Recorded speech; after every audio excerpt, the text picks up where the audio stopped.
ওনার ছেলেকে নিয়ে রাস্তা দিয়ে যাচ্ছে। সৌদি আরবের ট্রাফিক সিস্টেম গুলো অনেক কঠিন। লাল বাতি জ্বললে যদি কেউ চলে যায় জরিমানা হবে। তো বাবা গাড়ি চালাচ্ছে, ছেলে পেছনে বসে আছে, লাল বাতি জ্বলতেছে, পুলিশ নাই, উনি গাড়ি চালিয়ে চলে গেলেন।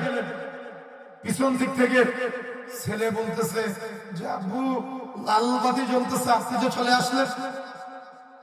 বাবাকে সন্তান কি বানালো? অপরাধী বানালো। বাবার অপরাধ বোধ কাজ করতেছে। তখন উনি গাড়িটা ঘোরায় যেখানে ট্রাফিক কন্ট্রোল পুলিশ রুম যেখানে আছে ওখানে চলে গিয়েছে।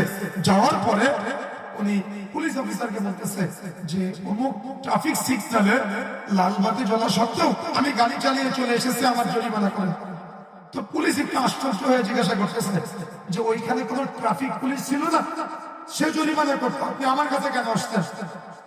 তখন বলতেছে না, কোনো ট্রাফিক পুলিশ ছিল না বলে তো আপনার কাছে এসেছে। তখন বলতেছে কেউ তো আপনাকে দেখে নাই, ট্রাফিক পুলিশও ছিল না, চলে চলেন। বলতেছে কেউ দেখে নাই, ট্রাফিক পুলিশও দেখে নাই, আমার ছেলে যে দেখেছে, আমার ছেলে যে আমার অপরাধ দেখেছে, আমার ছেলের কাছে যে আমি অপরাধী হয়ে গেলাম, এজন্য আমি জরিমানা দিতে এসেছি।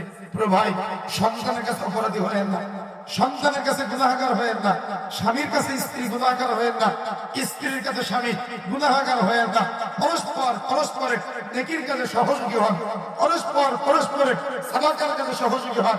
আপনি মারা যাওয়ার পরে সমাজের মানুষ না, আপনার স্ত্রী যেন আফসোস করে, আপনার স্বামী যেন আফসোস করে, সন্তান যেন আফসোস করে, পাড়ার মানুষ আফসোস করবে। আপনি মরার পরে সবাই যেন আপনার জন্য অন্তর থেকে দোয়া করতে পারে। আপনাকে কাজ করে যেতে হবে।